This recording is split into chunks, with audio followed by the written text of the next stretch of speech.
Hello, everyone. Welcome back to another episode of Independent Thought. My name is Desmond Price. For today's episode, I am joined by the co-host of the podcast, Appodlachia. Chuck, thank you for coming on Independent Thought today. How are you doing? Thank you so much for having me, Desmond. I am doing great. How about yourself? Absolutely great. Thank you for coming on the show today. For those who are unaware, I came across your podcast, a few months back, was checking out a couple of different your episodes, went through your Instagram page.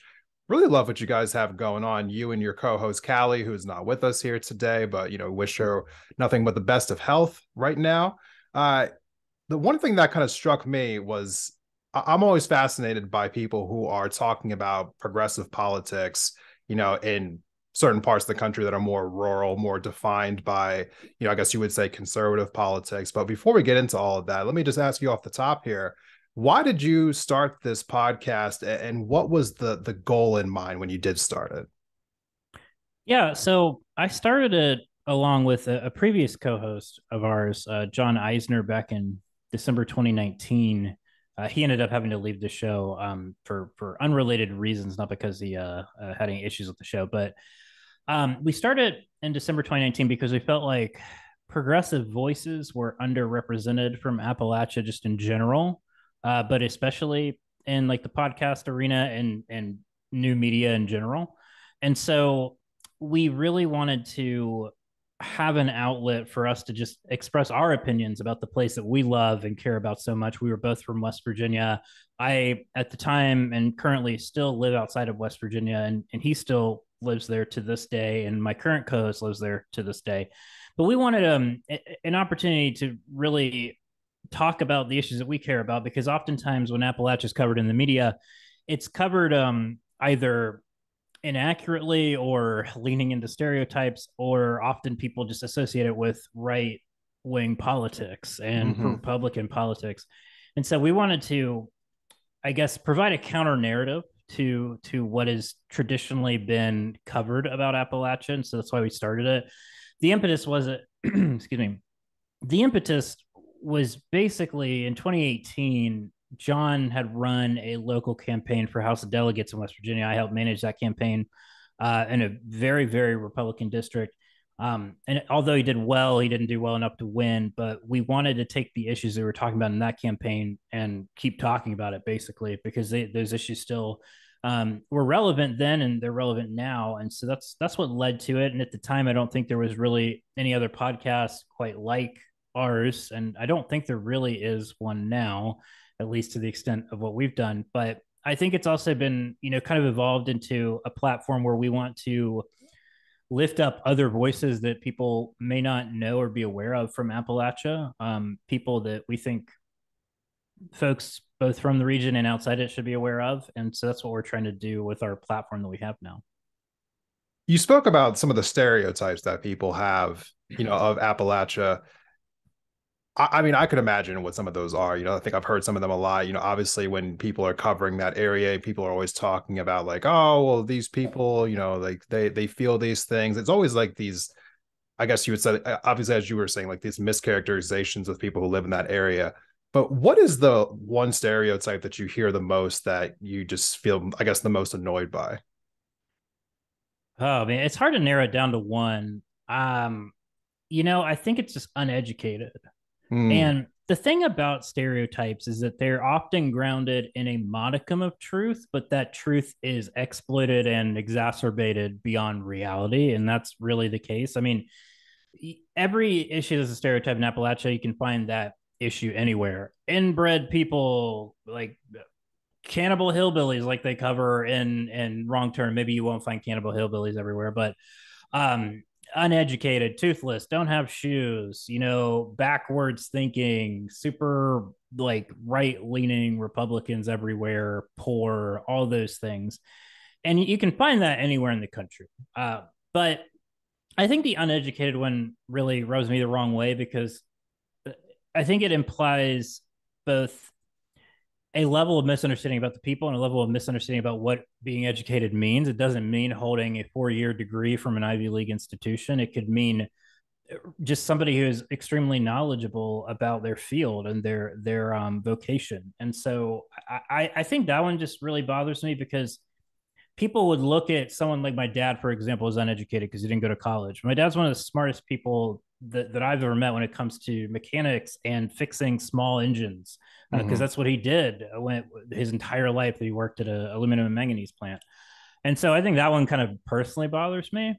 Right. But I think that the way that we've tried to frame the discussion around it is, and it's evolved over time, but is not to say that like, oh, these issues don't exist at all in Appalachia. It's just that they exist everywhere. That this is not should not be the controlling narrative about this place.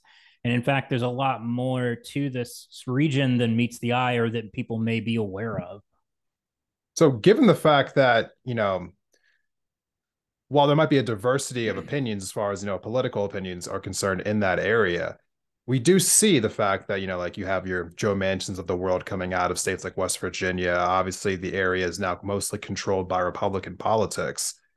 How did you yourself, I guess, become a progressive? And on top of that, I saw recently you had an episode where you were talking about progressive organizing in the area. Like, kind of like walk me through that. What is it like being a progressive in that area and organizing? And how did you come to be one yourself? Yeah. So I would say, well, first of all, I don't do a lot of progressive organizing currently. I have in the past, but I would say that there's progressives everywhere. I think they're just underrepresented, especially in rural areas, or at least covered in a way that's underrepresented. But the way that I became a progressive, I guess, is my upbringing. I was raised in a union household by parents who I think taught me to care about all people Yeah. and to that everybody has something of value to bring to the table and that you shouldn't judge people based on their background, where they grew up, things like that. And that's kind of how I was raised. And I don't know, I mean, I think just over time, being from a working class family really formed and shaped my beliefs on those things. I think when it comes to progressive organizing in those spaces is like you have to be tactical, you have to be committed, and you have to learn how to identify what the wins are, because especially in a place like West Virginia, you're not going to change things overnight. Electorally speaking, West Virginia used to be an extremely democratic state. Now, it wasn't necessarily a hugely progressive state, although the modern day labor movement owes a lot of its birth to things that happen in West Virginia. But I think it's there are so many people that are committed to it. Their voices, I think, um, get muffled by a lot of like the national narrative around places like West Virginia and Kentucky, but there is a lot of progressive organizing happening there. And I think a lot of it is about community based organizing, like knowing what the issues are, what people care about, and being able to communicate in a way that resonates with people. I think there's so many people who maybe they vote Republican, but they probably have a lot more progressive views than what you may think or what you may assume. There's so many people that when it boils down to it, it's they're living paycheck to paycheck. They're working class people. They're people who are struggling to get by, and they don't feel like any of their government represents them. And I think that's a starting point for a lot of people. Excuse me. When it Yeah. comes to organizing in spaces that aren't traditionally considered progressive.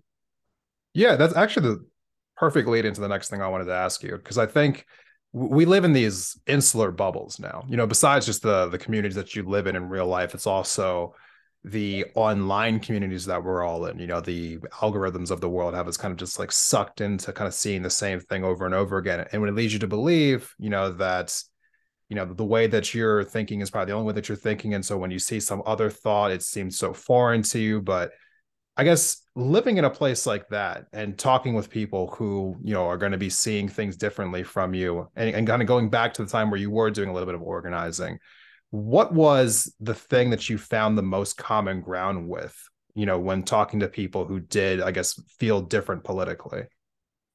Class issues, 100%. I mean, I think that's one of the great unifiers, politically speaking, in our entire country is class based issues. So many people are struggling to make it, especially in this economy. They're living paycheck to paycheck or they're not getting a paycheck. Excuse me. And I think that that's the big unifier. Now, how you go about talking to people, getting them on your side requires a lot of strategy. But at the end of the day, the thing that is most important to a lot of people is being able to get by, and a lot of that is being able to get by financially, economically, and so many people struggle with that, and that's the only concern that they have because it's the only concern that you can have. Right. And I think, like, for me, that was a lot of our life growing up. Like, my dad had a good union job, but even that wasn't enough, you know, especially because my mom was a stay-at-home mom. It wasn't enough sometimes. And so, they struggled a lot with money. And I learned that from day one, pretty much, from when I became a cognizant human being. And so I think that's a great unifier because there's so many people who vote Republican, who vote Democrat, who don't vote, which is another important group. Right. The issues of class and issues of just being able to afford the next meal or the next car payment or the next house payment or the next rent check, that is what a lot of people are facing day to day. And it I think, like, in the macro level, doesn't seem to be getting much better. When we spoke the first time, the question I asked you when we were speaking was, what is the issue you keep coming back to on your podcast? And one of the things you said to me was unions. Now, I've been talking about unions a lot for the last, year plus on my podcast. I have my own feelings on it, mostly surrounded by the fact that I think that politicians, for the most part, are failing or have failed us. And when it comes to issues of, equality, equity, just trying to make sure that people are paid what they're supposed to be paid, they're not being mistreated in their workplace, I think unions are the best thing, but I also am seeing there's a lot of hesitancy out there. A lot of people seem to be against unions for one reason or another. And I have my theories on the case, but I want to hear your thoughts on this. Like, why do you think that when we talk about unions, that there are so many people who seem to have this hesitancy or this pushback at the idea of, like, just being in a union, forming one, hearing about them, so on and so forth? Yeah, I think there's a lot that goes into that.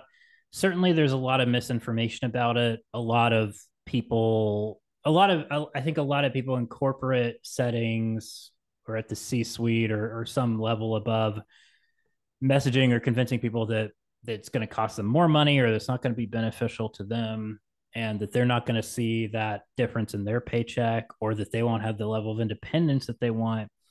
And I think that that comes from the top down. And because of that, the top down has more power than, like, from a messaging standpoint and just in general. When working class people aren't as organized, the top, like, 1% or the top people in a company have a lot more power, and they're able to do that, and they're able to manipulate the messaging. I don't want to paper over the fact that, like, their unions do have their problems. They're not perfect, but they're, in my opinion, the best means to which working people can unite to be on an equal playing field as the corporate interests that they work for. And I think people who have a comfortable salary, a good paycheck, are worried that unions are going to cost them money and are going to cause them to not make as much money or cause them to not feel as comfortable as they would. And I think by and large, that's not true. I mean, I think that there's so much of a gap between the lowest earners and the highest earners at some of these larger companies that you're seeing unionized, like Starbucks, and insert any other, like Amazon, for example, is another good one, that it just is so inconceivable that you wouldn't have a union. I think that's the biggest thing. And for the most part, people that do participate in them, that do form them, are satisfied and they're happy with them. And you can have a relationship between a union and a company that is, civil and that makes sense. I mean, companies have been doing it for years. They may not like it because the goal of like a publicly traded company, or really just any company in general, is to make money, and to make money for your shareholders if you have shareholders. And so you don't get to maximize your profits if you have to keep negotiating and coming up with new contracts that are paying people more. That's the conventional wisdom anyway. I don't think that that's necessarily true in all cases, but I think that the way that companies like that are able to to be successful is because they feel they need to. Yeah. And it's part of like, this, and like there's plenty of criticisms of capitalism. I don't know what the alternative looks like that would be a better alternative. Some people say socialism. I don't know. I'm not an economist. I don't know enough about that to really even credibly opine on it. So I'm not going to. But what I will say is that when the overarching goal is to make money, that's going to get in the way of treating workers fairly a lot of times. And I think that that's where the unions are important and they come into play because their interests are on behalf of the workers. And so I think that there's an old narrative about unions that they're corrupt, that the old union bosses, union thugs things, and certainly those still exist to some extent, but by and large, unions are an important part to a functioning capitalistic society. It's well said. I think the part about capitalism there, I want to touch on that briefly. It is unconscionable to me that we are living in a time where it feels as though employers seem to be in this endless cycle of trying to squeeze more out. And at the end of the day, there's only so much more, right? And we're seeing, I think, so many detrimental effects of that on society. So I think unions are kind of necessary as like a barrier, to kind of protect workers from the fact that employers want to just keep paying people less and less and less, effectively, when you factor in cost of living. So, and a union can be formed by anybody, right? Something like three people can get together, form a union, so it's not, so people are saying, oh, well, unions are all bad. Well, like 10 different unions can have 10 different effectivenesses, it kind of depends on which union it is, who runs it, so on and so forth. So, I'm glad you kind of mentioned that. When you're only as good as the people that are in it as well. And humans are flawed beings. So, you're only as good as the people that make up your organization, or in that case, your union. Absolutely. So, obviously, we talked about your podcast, talking about the area of the country, like where this is all happening, but haven't really asked you a lot about your own personal politics. And that's something that I want to do. But before we do that, we're going to take a quick break. And when we come back, I'm going to be asking our guest, Chuck, about, well, gun control, because it's in the news. We'll be right back.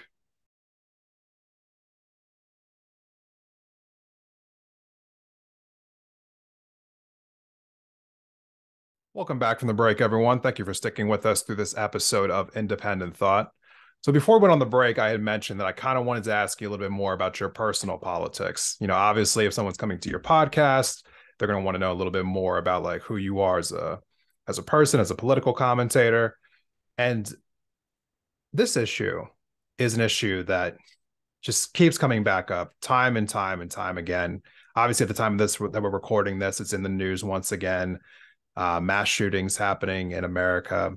And it always leads back to the exact same question that it constantly does about like gun control in America, which it feels like it's a conversation that we're constantly having.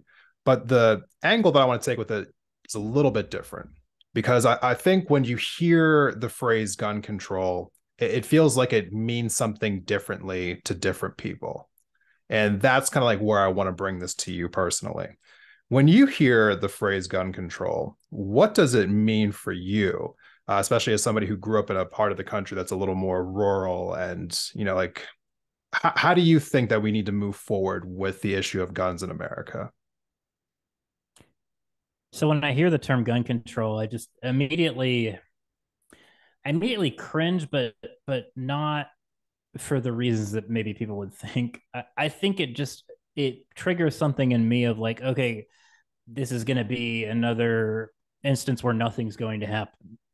And I don't know why that is, what I think of that, but it just seems to be like Groundhog Day in America. Every time you hear we need more gun control, mass shooting happens, we need more gun control, but nothing happens. And it's because we have an ineffective political system, quite honestly.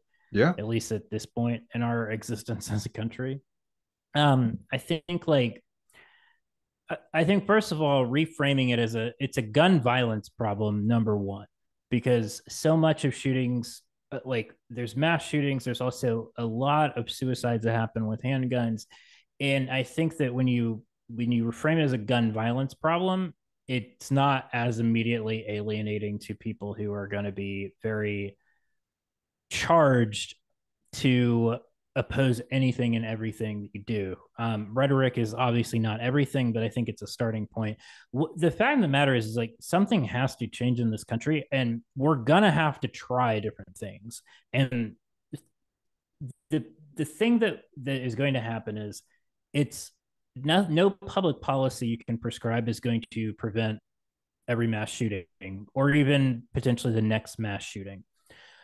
But there's two like really important elements to this. One is that the public needs to have some confidence that their government can do something, that they can move on an issue that's divisive but important, and it's only divisive in among politicians. Things like universal background checks, red flag laws, even assault weapons bans are largely supported by the majority of the public. I can say at least the first two are. I haven't seen the latest numbers on assault weapons bans, but I'm pretty sure there's at least a majority of Americans that are in favor of it. Either way, it hasn't been, you know, against the will of politicians to do something that's massively unpopular. They do that all the time. And often they are massively unpopular and get reelected. But for some reason, and I have my thoughts on why we can't seem to get anything through at a federal level that does anything meaningful to try and address this crisis. And you can kind of see how this plays out. Let's say that Congress passes an assault weapons ban. The next week, a mass shooting happens with an assault weapon, and then you have the Republican side saying, "See, we told you it wouldn't work," and that narrative takes the day on the right wing media, so on and so forth. We have to get past that because that's going to happen no matter what. We have to be able to try things and be willing to accept if like they work or they don't, but the government needs to start trying things. That gets to the second point is we actually need to make a meaningful effort to solve this problem. We are the only country in the world where this happens at this regularity and at this intensity. Part of that is because we have so many guns in this country, and I don't know what you do about that. I am not for confiscating guns. I think that's a terrible public policy idea. I think it's asking for violence, and I think it will be given that. And I just don't think that it makes any sense. Assault weapons bans, I'm for it. I don't know how effective it will be in a country where we have so many already in this country. But it's worth trying. I'm open to almost anything. I think that what is often papered over when talking about gun control and how do we prevent these mass shootings is that we have a culture problem when it comes to guns, in my opinion. There is a culture that fetishizes guns, that glorifies them, and that values the freedom of owning as many as you want with as much of a high capacity magazine as you want and as quick of a fire rate as you want over innocent lives. And that's just a fact. Like that's a lot of consensus among like vociferous Second Amendment supporters have aligned themselves with that. And I also think I should say that, but I am a Second Amendment supporter, just like I'm a First Amendment supporter and very proud Third Amendment supporter. I don't think that we should be quartering any foreign soldiers in our houses. But with the First Amendment, that's a great one to start with. There are meaningful and reasonable restrictions to the First Amendment. Yeah. Just like there should be with the Second Amendment. And I will always say that in DC versus Heller, which was a conservative majority on the Supreme Court, that I can't remember the exact holding, but it certainly was in favor of gun ownership. Antonin Scalia, former Chief Justice, may he rest in something, wrote the opinion for that. And he even said that the Second Amendment is not unlimited. And it shouldn't be. There is so much complexity in society that you can't just have a blanket rule of like, yes, you have the right to have a gun no matter what, no matter who, no matter when, no matter why, signed, sealed, delivered. That's just not how a functioning society works. It erodes our freedom rather than enhances it and supports it. It robs people of their freedom when you're mindlessly shooting people, especially little children in Nashville, a city that's near and dear to my heart where I used to live. I had a close friend who is the parent of a kid that went to that school, that went to Covenant School. And wow. shared the text that she received from the administration on that day, and I cannot imagine like just how horrifying that must have been, because it was several hours before she found out that her child was safe. And no parent should ever have to go through that. Again, like I know it's a roundabout way of saying it. I don't have a great answer to what the solution is to the problem, but there is a problem. People have to acknowledge that there's a problem and be willing to try things to solve it. That's the problem. We can't just not try things and just accept that we're a country where we have mass shootings almost every single day, but thank God we have the freedom to have a gun. Plenty of other countries you can have a gun and they don't have mass shootings because they have reasonable restrictions on them, and they don't have a culture that glorifies the gun over everything. I think that's where I mean that's where I stand on the culture thing. Is one that really is going to need some work and will take a long time to massage out of society, but it's a problem. You had mentioned earlier that you didn't want to go into the details about why you think that nothing ever gets done at a federal level, but that's a really important question. Like, Oh, I'm happy to. why doesn't things change at the federal level? Like, what exactly do you think is happening in the halls of Congress that is preventing anything reasonable from changing here in America? There's a lot that goes into that, and I've worked at the federal level on policy for a long time. And so I'm not going to claim that I know everything about it, but I know a lot about it. And if Callie were here, she would be able to tell you even more, because she used to lobby for a science organization for a number of years. So she knows even more than I do. But part of it is the polarization of our politics, where it's more important for politicians to score political points in order to be able to get reelected, especially in the House of Representatives, where there's elections every 2 years. So pretty much like within 6 or 7 months of you winning your election, you have to start your fundraising efforts to get reelected, and you have to give people a reason to get reelected. And that's where gerrymandering comes in, because you have to appease the most extreme parts of your party in order to get reelected. Gerrymandering is a huge problem. I mean, if you look in Tennessee just recently, and I predicted this would happen because I played around with some 538 maps about gerrymandering a few years back. But Nashville used to have a Democrat representing them in Congress for a number of years, Jim Cooper. He was a blue dog Democrat, but a Democrat nonetheless. And Republicans redrew the lines in 2020 and basically cut Nashville into 3 different districts. And so they wrote out a Democrat. That's power gerrymandering in one small way. So you take a largely liberal city and rob them of their representative by cutting it into thirds. It's wild and it's legal. Anyway, so that's, I mean, if to break it down in more simplistic terms, that's a big problem in the House.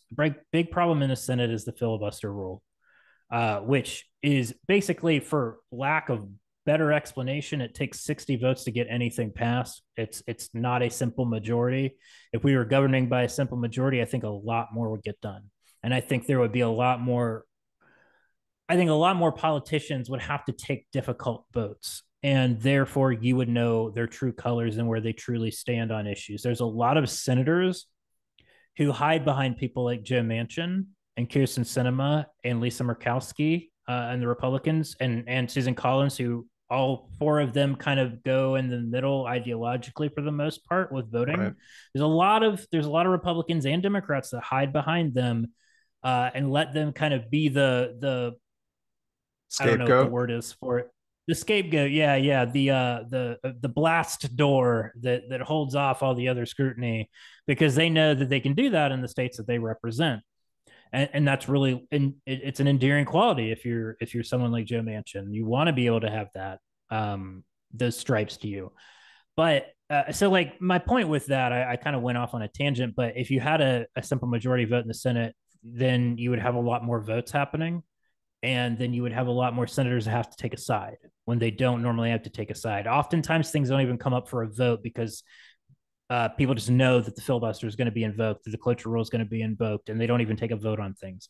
That, in its simplistic terms, those 2 things in the House and the Senate are the biggest problems from a from a systemic standpoint. And then the third element is obviously special interest lobbying, which you point a finger at the NRA, very appropriately so, although the NRA's power is very much weakened from its height of authority and its height of influence, mainly because of massive mismanagement by Wayne LaPierre. There's a fantastic book. I can't think of the name of it right now, but I'll try to look it up and give it to you before the episode comes out, that a journalist, I think for the Daily Beast, wrote, that basically is a deep dive into the NRA. It's a fascinating read.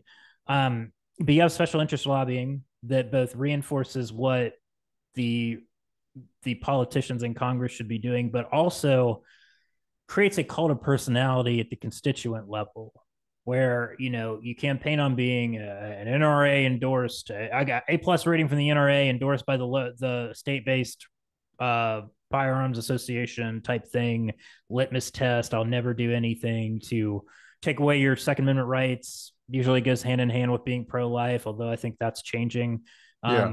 in our world now, which is good. But I think that like that's a very simple boiled down way of looking at it. It's obviously more complicated than that, but honestly, if you just change the filibuster rule in the Senate, I think that you could see a lot of meaningful change happen. The filibuster rule is something that I talked about a couple different times in my podcast over the last couple of years. You know, just for full transparency, in 2021, February 2021, I first, spoke about it. And I was kind of in a place where I was almost against getting rid of it because my reasoning at the time was, oh, well, if you get rid of it, then once the Republicans inevitably take back the Senate, then they'll be able to pass whatever they want to. And we don't want to do that. But as time went on, throughout that year, and obviously even before 2021 ended, I kind of got to a place where I completely flipped my stance on it. It just feels like nothing more than a tool of obstruction. And on top of Yeah. that, it also was something that I came to realize that the House used to have a rule similar to the filibuster, but they got rid of it in the late 1800s. And so this idea that that it needs to be in place, because it's always been there. Well, it hasn't always been there. That's kind of a misnomer about history. It hasn't always been there. It kind of just happened on accidents and has been abused over the last decade plus now. I think it's nothing more than just a way in order to insulate politicians from having to do anything, and keeping our country in this dysfunctional state actually just maintains the status quo, which allows the companies in this country who are profiting off of this dysfunction to continue to profit off of this dysfunction. So I 100% agree with you. The filibuster absolutely needs to go, and it might actually help the country move forward if things are actually getting done, because nothing's getting done right now. Basically, you have Democrats just constantly pointing at Republicans, being like, "Hey, look at them. They're just absolutely out of control. Like you have to vote for us because look how out of control they are." And Republicans are absolutely fixated on the term woke and nothing else. Yeah. And nothing else. You're very right. And that's the final question I kind of want to ask you here. When it comes to the Republican Party now, because we kind of haven't quite talked about them yet in this conversation here, but they're kind of tied into, basically when we talk about unions, they're against the unions. We're talking about guns, they're the ones who are kind of keeping any kind of gun control measures from being passed, more or less. And they've taken over that part of the country where you live at now. And I am just kind of curious as to how you view the current version of the Republican Party. And is there anything about it in your eyes that you think is actually, do you think that these people actually are trying to do anything to improve the quality of the country? Or do you think that they're just trying to essentially just score political points to stay in power? It's a great question. One thing I want to add real quick about the filibuster before going to that is I think if you were to eliminate it, it would also make the House a more effective body, because the House often passes bills as quote unquote messaging bills because they know that it will not pass the Senate. And so they use it to campaign on. And I really think that it's important for democracy, and it's important to for people to see that they can have faith in government of doing something, even if that something doesn't ultimately work out the way they wanted it to. At least the government is trying to do something. when it comes to modern day Republican Party, so I think that there's several, like, there are Republicans at the local level. So I think the federal Republican Party is kind of a joke now. It's been fundamentally disrupted by Donald Trump and has quite literally geared its entire platform according to him and his kind of cult of personality. And so, and at the federal level, it's more about scoring political points to get reelected, to get more donors, and to, own the libs, whatever, or what have you. And a lot of that narrative is being fed by uber right wing outlets. You can go on and look at any of them, whether it be, the Daily Wire, which is growing astoundingly fast, and it's horrifying. Yes. That's Ben Shapiro's publication. It is terrifying how large they're getting, and that should not be ignored. But so I think, like, the label Republican, I don't know that it has much meaning now because it's been so tainted by the Trump years. I think, like, there are elected Republicans at the local level that have, like, conservative principles that, even if you don't agree with, are at least like real principles, like limited government, limited spending, small supporting small business, which shouldn't really be none of this really should be exclusively conservative. I think that there's value in those policies at certain points, like when you add a little bit of nuance to it. But as far as, like, the party as a whole, I really don't understand what the direction of it even is anymore. I think that they leaned in too hard into Trump because they felt they had to, and they probably did in order to survive in the way that they're trying to. But because of that, they kind of made a deal with the devil. And in some ways, it's kind of a shame, I guess, because I think the country's worse off when you have a party that's governing based on cult of personality with fascist tendencies. There are former Republicans that are still considered conservatives that I think hold a lot of value. I think that they're an unfortunate minority as far as, like, in the governing space. But people, like, I mean, if you're familiar with the outlet, The Bulwark is started by Charlie Sykes, who was a conservative radio host from Wisconsin. He's had other, like, never Trump Republicans that are part of it. I listen to it. I don't always agree with them. I probably agree with them maybe like 25% of the time, but I find that, like, there should be a place for people like that who are serious about government, and who we can actually get back to real policy discussions about. I think one of the biggest problems, though, is how the media ecosystem is structured now. And it's something where, like, the fringes should not be dictating the platforms, the policy platforms, the governing platforms. But unfortunately, they are. And, we see this play out. That's why woke as a term has been bastardized beyond any shred of reality. It doesn't mean anything that's why anymore. it means nothing. It's like how critical race theory means nothing, yet it was the most important issue of the 2022 election cycle. Just like how the caravan of migrants was so dire in 2018, and now it suddenly is again. Goodness, what it's weird that those caravan of migrants only come around election time. I don't know. Maybe they're timing that for their own reasons. I think it's just like they they feel they can latch on to culture issues. I mean, transgender rights is a big part of that, right? Because it's something that's very new to most people. It's something that's confusing. It's something that actually does require at least a little bit of nuance to understand and realize that not every trans person situation is the same, and that it requires more than just like blanket statements about it, but they're able to weaponize that and both like demonize an entire group of people while also doing it under the lens of being rational and protecting children. And I think that that's a lot of what this stuff is boiled down to most recently, even with CRT. It Yeah. comes under this guise of protecting children, which is such a gross way of enacting these ridiculous policy goals. Like book banning is now becoming more popular, which is absurd. That's something that is wholly un-American and basically wipes takes the First Amendment and wipes your ass with it, Yeah. essentially. And it just is, it's really wild to me that like these are the priorities that are being focused on. And but at the same time, it's being reinforced by certain voters. And I don't want to be an apologist entirely for that. There's huge problems that people like should be well aware of before casting a vote. And I think a lot of people aren't. Yeah. No, I mean, very well said. It's a bleak time.